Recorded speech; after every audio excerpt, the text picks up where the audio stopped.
G'day guys, welcome back to the SuperCoach Swordplay channel. You're on with me, Janath here.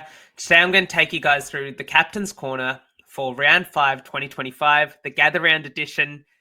Look, the captaincy calls in the last couple of weeks have been a bit challenging, not going to lie. There's been plenty of just really speculative decisions that's happened in certain weeks.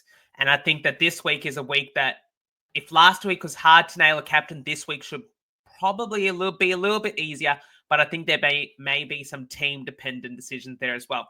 So without further ado, let's just crack straight into the matchups for this round. And as always, when presenting the Captain's Corner in this video here, I've sort of summarized the best options in our opinions, because there's so many captaincy decisions you could make. There's pod captains that you guys may have. But when we look at the options on this sheet right here, it's a little bit more condensed than the standard one, which you may see on Twitter when we put our weekly Captain's Corner out. So on Thursday, Adelaide versus Geelong. Now, Chris Cott has mentioned that there could be possibly a tag coming for one of the key Adelaide midfielders, whether that be Jordan Dawson or an Isaac Rankin. I still think that they're both pretty decent shouts, and one of the major reasons for this is that Adelaide playing in Gather Round to open the round has been really good. And I remember going a couple of years ago to watch Carlton against Adelaide in Gather Round, and they put on a show. So I think it wouldn't surprise me again if Adelaide do the exact same thing here. And I expect Dawson and Rankin to lead the charge. The Collingwood-Sydney matchup is one that I would probably lean away from. Now, whilst to have Nick Dacos as an option here, it's more so just to flag the likely chance that he'll get tagged by James Jordan. And so probably for this week, he is an avoid. When we go into thinking about Gold Coast and North Melbourne, I think there are a number of good captaincy options here. We'll start it with Harry Sheezel, back into form last week with the 144 against Sydney. Look, playing at Barossa Park, it's always tough when you don't have really much venue data, which is something that we won't have for Barossa Park, given that it's an entirely new venue added to the fixture for this year. But I think that we could see Sheezel carry on the form, playing off of halfback, but also playing that pseudo midfield role. His role is a bit dynamic at the moment. So I still think that Sheezel has enough runs on the board in a way to suggest that he will be a good enough captaincy option. And we definitely saw him come back into form last week.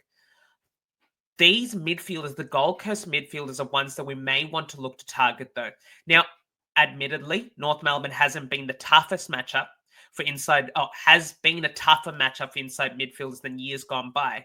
But I think that Rao and to a lesser degree, Anderson will both come back into form this week. And we saw with Rao 137, 136 to start the season, but a poor score last week against a tough Adelaide midfield. The competition gets a much, much easier this week, though. And I think Rao should really benefit there. When we think to the next game, though, Carlton and West Coast, I think this is one where we can really look for some friendly matchups here. And when in the introduction to this video, when I was talking about the matchup, sort of the team dependency part, I think there's a big elephant in the room coming. Mark Pittonet. Right now, I'm recording this Wednesday night. Is Pittonet we don't know about Pittonet. Word is that he may be named. If he is named, that changed the whole complexion of this week, because I think a lot of coaches will look to structure their VC and C around Tom De Koning. And if Pittonet isn't named, that is the way to go. He should feast on this West Coast ruck matchup. And given that Carlton are now coming off a 9-day break following the Collingwood matchup, he should be well rested. In saying that, though, if Pittonet is named, TDK's ruck time greatly decreases.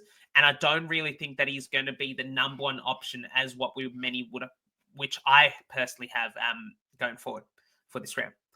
Patrick Cripps and Adam Cerra, though, against the West Coast midfield, really, if you own Patrick Cripps, I don't mind the VC. Now, it is definitely a pod move, but given the fact Carlton's now 0-4 and we've basically been put through the ring in the media all week, I think it's time for the captain to stand up, and I can't really see him not doing so.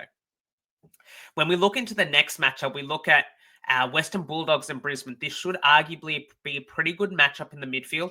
Now, when we think about the Bulldogs midfield, yes, we haven't seen Bont and Treloar in there, but we do have a big enough sample size now to say that they are neither an easy matchup nor a hard matchup. So when we think about Lachie Neale, should be pretty favourable for him this week.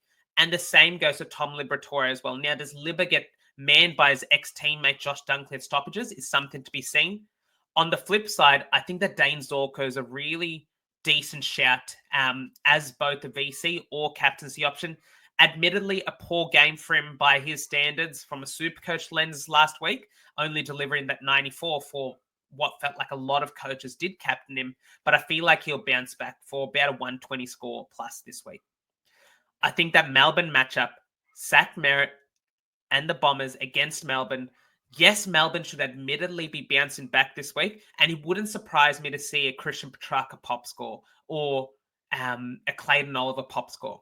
But I think that Zach Merrett will be the highest scorer in this game. Whether he's playing midfield or forward, he's just the type of player that should be able to feast on a favourable matchup.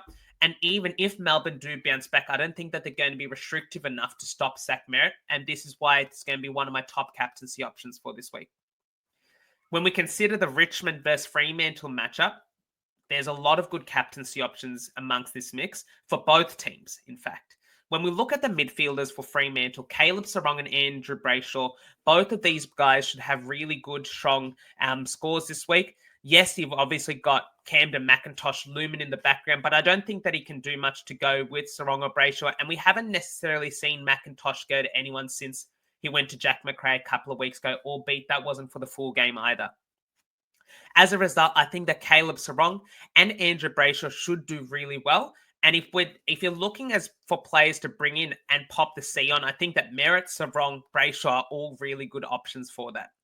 Jordan Clark is another really good option. Yes, he may not quite have the ceiling as of yet as a Sarong or Brayshaw or even his teammate Luke Ryan, but I think that the consistency with Jordan Clark, I think that this will be a safe 120 score. Playing against Richmond, we haven't really seen them be too restrictive against opposition designated kickers.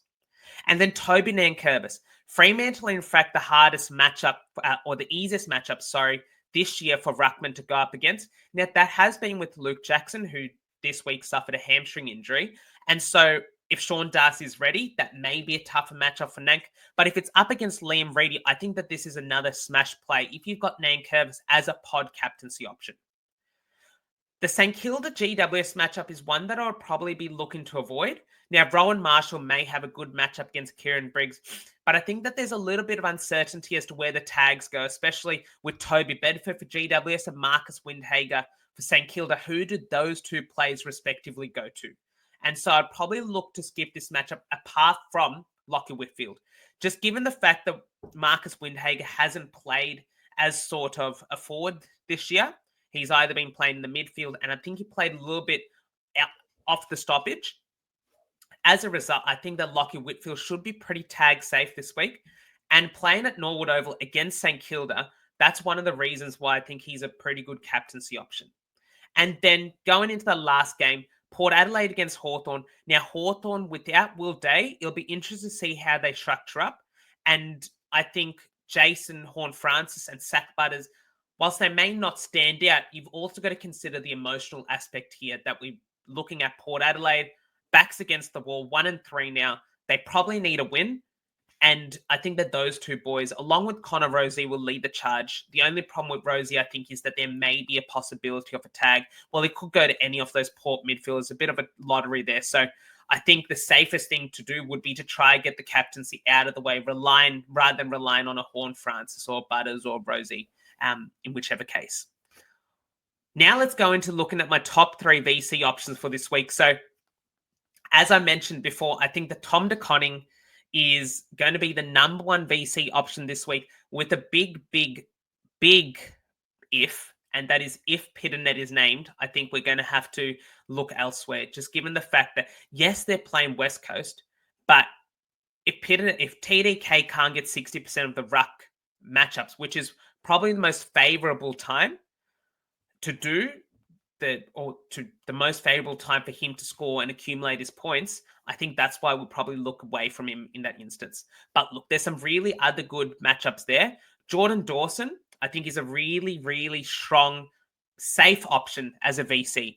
And look, with Geelong, Mark O'Connor could go with him, but even with Dawson, he's just so strong at clearance that he can go forward.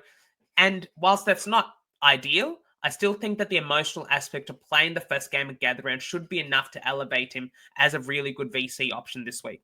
And as I mentioned before, Lachie Neale's been a bit of a roller coaster, as DR would say. It's a bit like a Noah coaster at the moment. But playing West Coast at Western Bulldogs, at Norwood Oval, when he does spike, Lachie Neale spikes really well. Playing back in his home state now, so you've got a little bit of an emotional aspect there as well. He's got a really good average against the Bulldogs, and he played well at Norwood Oval last year as well. I think that Lachie Neale should be a great captaincy VC option this week. And then when looking at the top three captaincy options, as I mentioned before, I think that all three of these guys listed on screen, so Zach Merrett as number one, there's really no way that I see Zach Merrett not being a strong captaincy score this week, because the tag won't. Tom Sparrow tagged Max Holmes, but we saw just how ineffective that was in playing around with the Geelong, the Melbourne structure, bringing that extra man up to stoppage, leaving those 6 defenders for Geelong to go up against 5 Melbourne forwards. I'm not quite sure whether Simon Goodwin goes back to that strategy just because it wasn't effective. If in the case it does, we saw that, like with Geelong, Holmes didn't score, but the other blokes did. And I can see Merrett being a bit more resistant to that tag, as we saw last year. Yes, he did have some poor tag scores, but if we think back to the Alex Chincotta tag game last year, Merrett still was able to pump out a 120, and I think that Essendon will without Caldwell, you had Dylan Shield go in there last week. There's really not too many options in the centre bounces, and this is why I think Merrett is a really good captaincy option. But it may come at the cost of him getting forward DPP leading into next week. We then look at Andrew Brayshaw. I think against Richmond, really good captaincy option because for all the reasons mentioned before, Fremantle should win this game quite comfortably, I would imagine. You could also have Caleb Sarong in there. If you've got both, I still would lean towards Andrew Brayshaw, just because the fact that they're normally on par with each other. But in the case that Sarong does get the Camden McIntosh tag, I think you'd feel a bit more comfortable going with Brayshaw in this instance. And finally, to wrap it up, I've got Lachie Whitfield there at number 3. I think that he should be one of those tag-proof players in this game, with the Windhagen, Bedford tags up in air as to who they go to.